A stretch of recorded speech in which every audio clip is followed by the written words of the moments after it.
the member. Of course, I'll be representing Group 19. And without taking most of the time, we as Group 19 are going to give you data about EEG, the importance of the rhythms detected by the same EEG. Now, from there, my friends are going to take it out now and talk about the physiology of sleep, the circadian rhythm, and the normal nighttime sleep. Now, without giving this much of the time, let's now try to dive right into it. The introduction to EEG. Alright, so here, we all understand that everyone is here for something that is embedded in this voice. That thing is actually called it.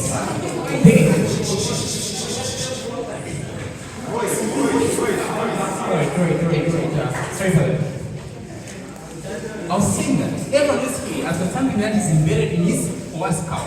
That thing is nothing but an interconnected of billions of neurons. That thing is your brain. Now imagine your brain is got billions of neurons. And when one neuron gets to an electric change, it produces a certain electric pulse. A certain electric charge. That charge can't be detected way on a scalp by any machine. Why? Because it's very similar.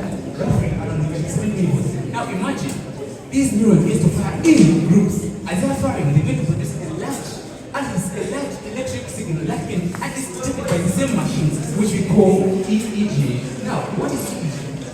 EEG is nothing but an electroencephalogram. Meaning the electricity, and of course the encephalus meaning the brain.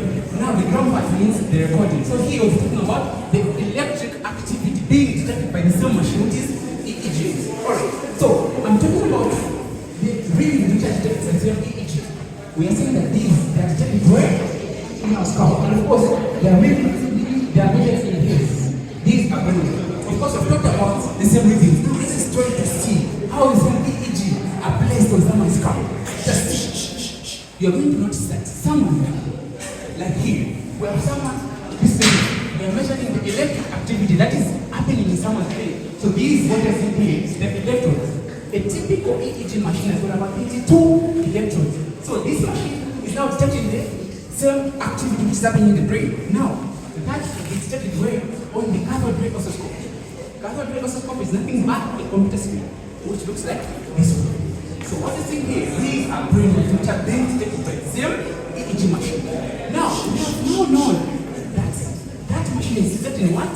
Detecting the rhythms or the activity of the brain. So now let us see how many rhythms are there.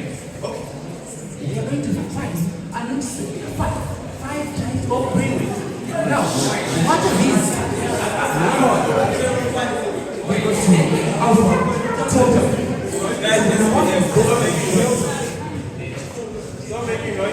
I'm asking the girls as I said, it's something to guys.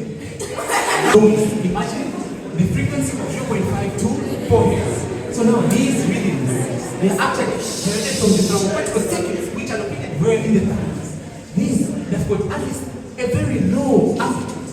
Very low amplitude. And of course, now the frequency is low amplitude. Now, these they are most recorded in the non-rapid eye movement when someone is in deep sleep, while you're not even thinking or dreaming.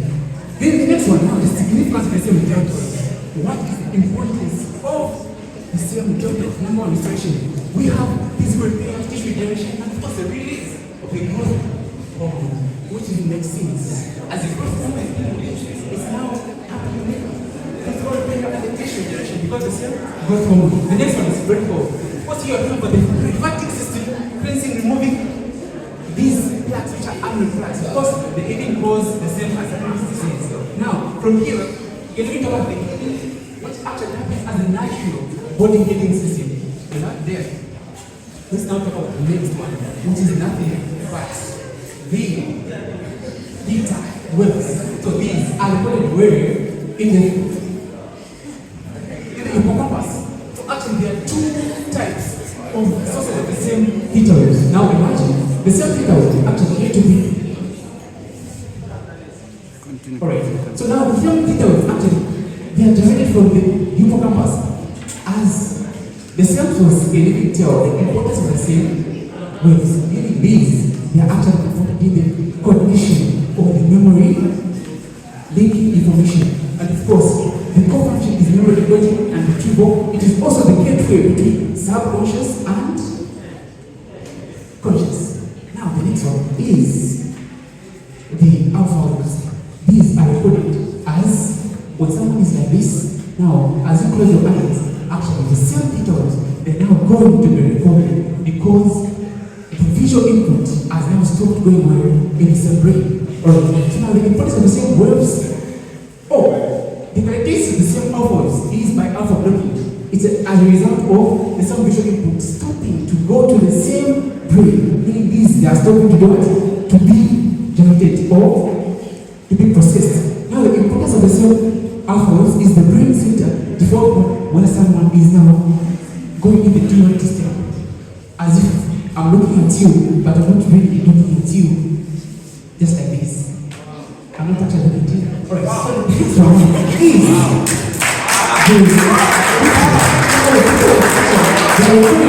they also called active frequency generated by the frontal and parietal regions of the brain, of course. They are characterized by a high amplitude. These are the concentrated, of course, brain waves. Why? Because these are detected when someone is awake or active. So, in a normal or healthy brain, just as you are right now, we are expecting, or we expect we as doctors actually detect the same beta waves because these, they are also called active frequency. Now, there are of course off types. We have got low beta waves, and of course high beta waves. The range of the frequency is from 30 to 30 Hz of the same beta waves, of course. Now, the low beta waves is from 30 to 50. Then the mid beta waves is from 50 to 50. Then high beta waves is from 50 to 30. These are of course with different characteristics of someone's mental states. Alright, so what is now the importance? The importance of each and every wave that is detected in the same each machine comes from the source. Now we said that these are generated from the frontal and parietal brain regions. So these are also now important for focus, study, as well as study action. These are the same waves which has to be detected. And the next one is cognitive processing and of course seeing, hearing, organizing thoughts, and language. As I'm communicating to you right now, these we are talking about so here, let us now try to see the last one, which is nothing but the gamma waves. Alright, so now let us try to see the gamma waves.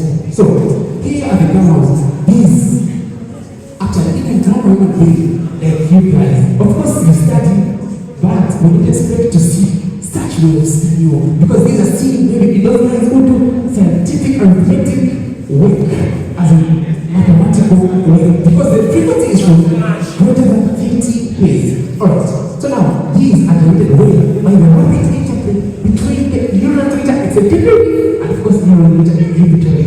Alright, now these are of course also known by the alpha albumin positive neuron. These are the neurons which are responsible for the generation of the cell waves. Now, we're going to give us minutes of time. This is now trying to see the significance of vitamins of the cell gamma waves, the information processing and binding. Because we're talking about these waves being detected in someone who is very focused.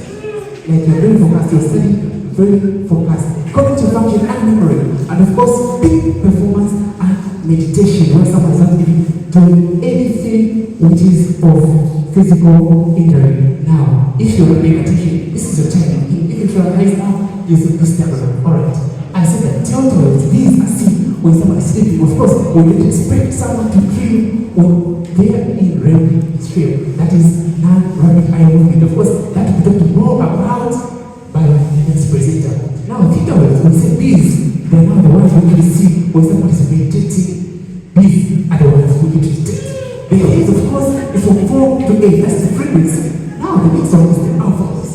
These, I said that they are also characterized by the alpha blocking. But the same alpha blocking, what is it? I said that when someone is closing, like when someone is like this, is seeing someone, and then across the eyes, the moment the person opens their eyes, the alpha waves begin to disappear. Why?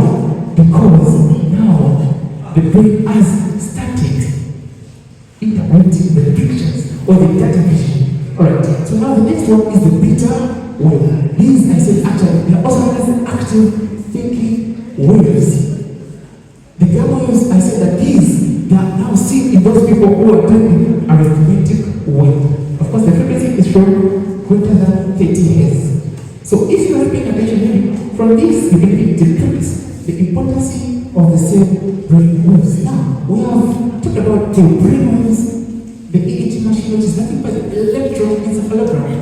So now I'm just trying to see the importance or the clinical relevance of the same EEG. Alright. Here are the importance of the EEG. Number one, sleep disorder. What are we talking about when we say sleep disorder? Number one, we say narcolepsy. This is now where someone gets to sleep during the day. These are the waves now which needs to be seen. Because the EEG machine is going to tell us that, listen, he is having narcolepsy. The next one is brain injury, trauma assessment. Of course, doctors, when they see, of course, the morphology of the same wave, they're going to see and tell to say this person is having such an injury. Then the number three is the intraoperative and ICU monitoring. When someone is, of course, put in ICU, and then maybe the same patient, they are given the same drugs which we call the. Alright, let's go to the next one. I think the thing is, the epilepsy diagnosis. Of course, it's the last one now. Epilepsy, when someone is epileptic, this is just nothing where someone is having like a very high frequency, meaning the neurons, they are firing at a very high frequency. Now, imagine, how do we detect we as medical practitioners? Of course, there are a lot of drugs. There's phenotype, gabapentin,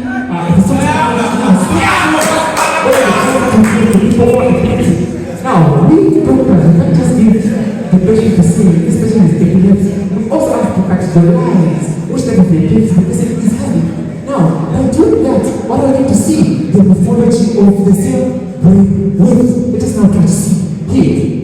Someone who is epileptic, they are going to have spike or shuffle in their brain. So as we detect the electrical activity of the same brain, they are going to see that there are spikes. Now, what is going to actually determine that this person is having focal or generalized the length for the same spike? If it is like from 20 to 70 milliseconds, or if it is from 20 to 200 milliseconds, so we can tell that this person is having focal epilepsy and we need to give norepinephrine or episodamine, which is a drug for epilepsy. Then the next one is spike and wave complex. If we see a lot of spikes in that brain activity, then we can tell that the person is having generalized or absence seizure, which is actually when it is chronic, then the person is going to have what? Epilepsy. Zero place to put spike, discharge, and of course the spike and wave complex. Of course, understanding the electric activity of the brain is just as important